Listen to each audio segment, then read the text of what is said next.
Other questions or comments? Yes?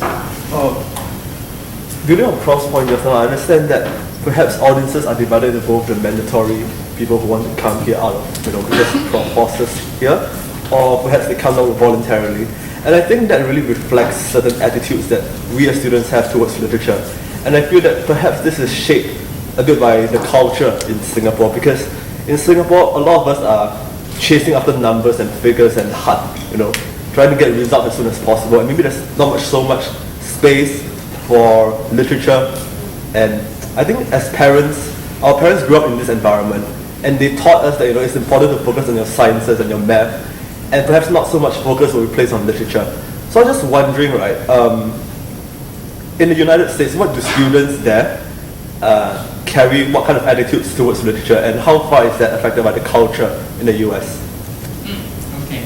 Well, we have, in fact, maybe all three are teachers, right? I think you can start with that. Oh, gosh.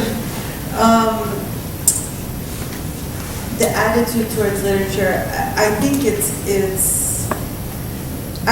very, to me, it's a challenge how much we don't read enough, how the students come. I'm a professor at the university, and by the time they get there, even at a school, at Ivy League schools, how much they haven't read. And poetry, when I ask them, they say, well, I've read a lot. And then I ask them what they've read, and it's very limited to some of the very well-known writers. But there's a whole entire world, okay? You just take a look at that anthology I spoke about, and I know many of you were there in my talk yesterday that I edited, Norton anthology, Southeast Asia, East Asia, and the Middle East, contemporary poetry, just in that anthology. And there's a lot of writers missing, 450 writers, poets, that should be read, because they're as much part of the canon. They're just part of the canon from the East. Okay, so there is so much reading that needs to be done. I think the whole educational system in the United States has to change at high schools at every level. But talking about literature, I mean, they have to improve it so much, and there's so much work to be done at that level. I don't know if it's going to change anything. As a matter of fact, so the money that is allocated to art has been cut, and there's much more emphasis on sort of the economy of things and the politics of the economy.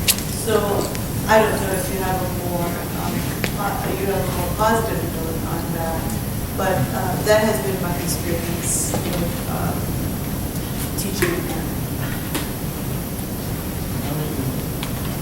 That's the truth, right? Well, I've always been very fortunate in that the classes that I've taught are creative nonfiction courses, so the students are sort of self-selecting, and that at least there's an interest that they have in the idea of reading this sort of literature and writing. I would say, I would concur and agree with Nathalie that I'm surprised sometimes at the degree to which students haven't really read a lot. I mean, they've read, but they haven't read a lot. And I don't know, I was voracious. I mean, I read the back of the cereal box, if that was what was sitting in front of me. And I read across years. I didn't just read only contemporary literature.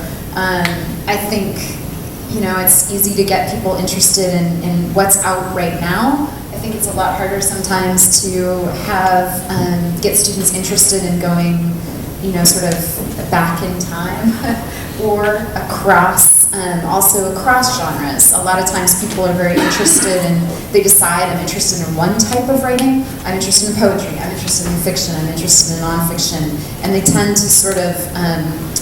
to really narrow the degree to which they read. And I think if you're interested in literature at all, I mean, the real key is reading across genre. It's not simply just sort of sitting in whatever the area is that you're interested in, but seeing what kind of parallel inspiration might be drawn. What are the other tools or things that other writers are doing that might be applicable to your own work? I would add a warning.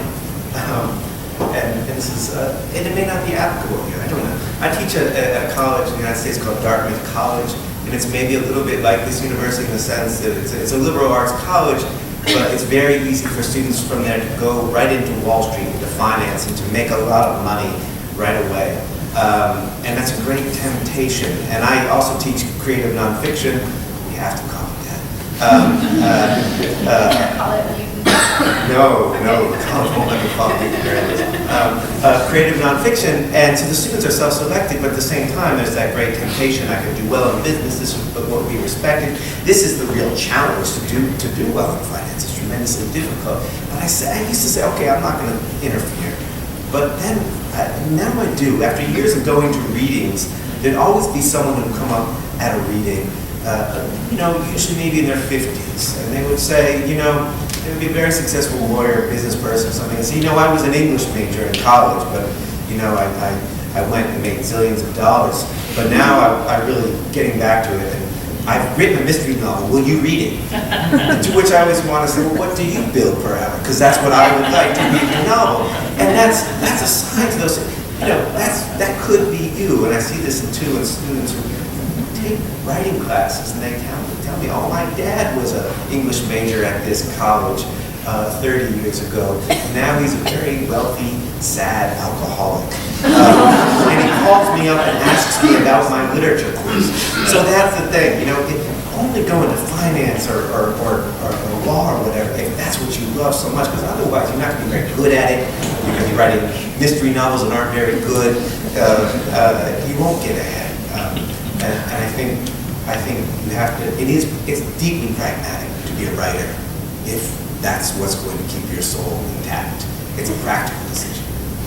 And also, but the other thing is, we're speaking about people that are students or whomever who are interested in writing, but the person who's a scientist or who's an architect, or yesterday I was speaking my talk about, architects. I think they should all be reading literature because they would, really create better ideal villages and cities and places for us to live in, spaces. And I think actually literature should be incorporated in all the curriculums. And of course, before you even get to college, because it's part of growing, and it's part of culture, and it's part of history, and it's part of our collective memory. And I think it informs us in ways that are fundamental. There have been many a time when in Singapore we've tried to make literature compulsory, but very often the enemies are from within. They're saying anything mandatory is anathema to us writers, to us artists and all that. So of course the politicians use that to great advantage. Because literature makes people think, and politicians usually don't like people thinking. Other questions, other comments? We are going to run out of time very soon. Any other person? Yes, yeah? I was actually really interested in what you said about disliking the second person perspective and the present tense, because it sort of places the reader and manipulates into a position that they never inhabited. And it was strange to me because one of the reasons why I like literature so much is because it's sort of like a socially acceptable and a socially exalted form of manipulation. And so I was wondering how you separate that from like the rest of literature in general, putting words down on paper, having people experience something that they never really experienced before. Right, if you put it in second person, you're giving it away, you're letting people know what you're doing. It's always a coercion, it's always a manipulation. And the writers that I love, American writers like James Agee and Janet Malcolm, talk back about the sort of the moral betrayal that's inherent. And I mean, this is not, people think differently about this. I don't think it's good moral work. That's not why you do it, to be virtuous. And sure, any kind of storytelling is manipulation. And I think actually maybe my answer again is practical. I don't think it's an effective manipulation. I think it's one that sort of, it's like sugar, it gives you lots of energy right away, but it doesn't last. Again, with the exceptions like The Devil's Highway and And, you know, that's the thing. If you can find a way to make sugar nutritious, then you've really, you know, done the alchemist's trick, and that's great work. But you need to think carefully about the manipulation. It doesn't just give you a blank check to put people down. Okay, yeah. While we're talking about attitudes towards it, and that's why I get foreign audiences. A lot of people say that why we hate math is because it's taught to us the wrong way. So could it be the same problem in the future that it's not, I mean, you said that it's mandatory and that kind of stifles us, but at the same time we have to teach them, if not they will never learn or use it. So what can we change in the way we teach literature to make it more, to change attitudes of people? I think, and I hope that I'm able to express myself well when I say this, that I feel like sometimes the problem is that when we're trying to teach literature, it's the framing of it that sort of turns people off. And I think if we were to say, I want to talk about writing as a kind of consciousness. I want to talk about writing as a way of thinking about and engaging with the world. I think when we sort of frame it in those terms, then suddenly there's a way in which people feel much more brought in. They feel, I think there's a way when we say we're going to talk about literature, that it feels like as a professor you're going to stand up there and you're going to sort of, you know, pontificate and have all this knowledge that you are going to, like, you know, beam into your students, and there's this very sort of distanced way of doing it. But if you're talking about the sort of the skills and the kind of thinking and the kind of careful looking and consideration that writing allows you to apply to all sorts of aspects of life, then that opens it up in a much bigger and a much broader sense. And suddenly people who are like, I can't, you know, I don't know lit crit words, I can't talk about a dissect a poem. The people that feel that way, if you talk about the sort of larger consciousness that can be opened up by working within that world, they suddenly don't feel as put off. They don't feel that there's a right way or a wrong way to do this. Instead, what you're saying is, I'm going to broaden the ways in which you can engage and interact. Yeah.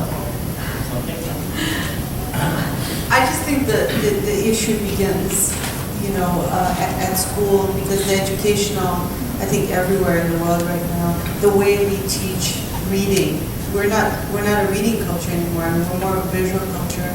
And if we were taught how to be better readers from earlier on, and as we evolve with, you know, all that we're reading, things would be different. But if we're going to have an education system where, okay, they're going to give, you know, one semester they'll give you Milton and Shakespeare, you know, there's no way to enter it, because all I hear is the students say, oh, I didn't understand this, I didn't. Then you have to really change what you are going to teach. So for instance, if I'm going to teach workshops in different places, according to what I know the students have read, or maybe what I think the students are interested in, that's one way to enter and have a conversation with the students, something they might be interested in.